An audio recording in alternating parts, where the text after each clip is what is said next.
اعوذ باللہ من الشیطان اللعین الرجیم بسم اللہ الرحمن الرحیم الحمد للہ رب العالمین والعاقبۃ لأہل التقوی والیقین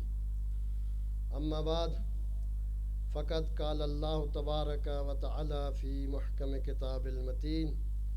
بسم اللہ الرحمن الرحیم لا تقولوا لمن یقتل فی سبیل اللہ اموات۔ سب سے پہلے میں اپنے لیے سعادت سمجھتا ہوں کہ آج کی اس عظیم الشان تقریب میں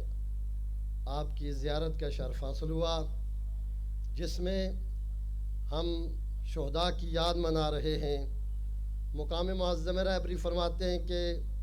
شہداء کی یاد منانا خود شہادت سے کم نہیں ہے، اس لیے کہ جب ہم شہداء کو یاد کرتے ہیں تو وہ جذبہ شہادت پھر زندہ ہو جاتا ہے۔ شہید کا بہت عظیم مقام ہے اور شہادت ایک بلند درجہ ہے جس کی ہر ایک کو خواہش ہے کہ ہمیں وہ مقام حاصل ہو، شہادت کا مقام حاصل ہو۔ اس لیے کہ قرآن مجید انسان سے خطاب کر کے کہتا ہے کہ انسان یاد رکھ، جو لوگ اللہ کی راہ میں مارے جائیں انہیں مردہ تصور نہ کرنا، وہ زندہ ہیں لیکن تمہیں ان کی زندگی کا شعور نہیں ہے۔ اب ذرا ہم دیکھتے ہیں کہ جس شہید کی آج ہم شہادت منا رہے ہیں، اگر میں شہید جنرل قاسم سلیمانی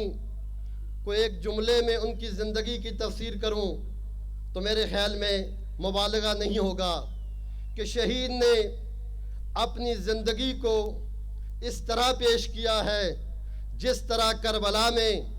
امام حسن مجتبیٰ علیہ السلام کے فرزند جناب شہزادہ قاسم نے پیش کیا تھا۔ جب امام حسین علیہ السلام نے پوچھا تھا بیٹا قاسم بتاؤ موت کیسی ہے، تو جواب میں یہی کہا تھا کہ موت شاہ سے زیادہ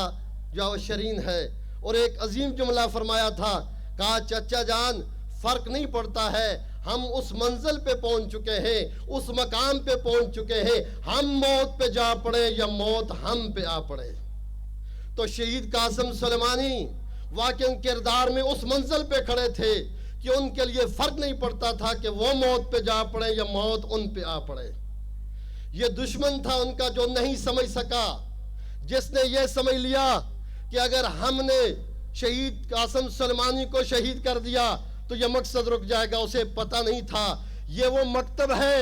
جس مکتب کے شہداء کا خون وہی کام کرتا ہے جس مقصد کے لیے وہ قیام کرتے ہیں۔ اس لیے کہ ہمارے مکتب کے سامنے کربلا موجود ہے، جہاں پہ امام حسین علیہ السلام نے سب کچھ قربان کر دیا اور قیامت تک یزید اور یزیدیت کے نام کو مٹا دیا ہے، کردار یزید کو مٹا دیا ہے۔ اور شہید قاسم سلیمانی نے اپنی شہادت کے ذریعے پوری دنیا میں یہ پیغام دیا کہ اگر کربلا والوں کی پہچان کرنی ہے تو آؤ ہمیں دیکھو۔ ہمارے جسموں کو تو پامال کر سکتے ہو لیکن ہمارے اہداف کو نہیں مٹا سکتے ہو۔ تم ایک قاسم سلیمانی کو شہید کرو گے تو لاکھوں قاسم سلیمانی پیدا ہو جائیں گے۔ تو آج کے اس اجتماع کے ذریعے ہم شہداء کو خراج عقیدت پیش کرتے ہیں اور اللہ کی بارگاہ میں دعا گو ہیں کہ خالق کائنات ہمیں ان شہداء کے راستے کو آگے بڑھانے کی توفیق عطا فرمائے۔ والسلام علیکم ورحمۃ اللہ وبرکاتہ۔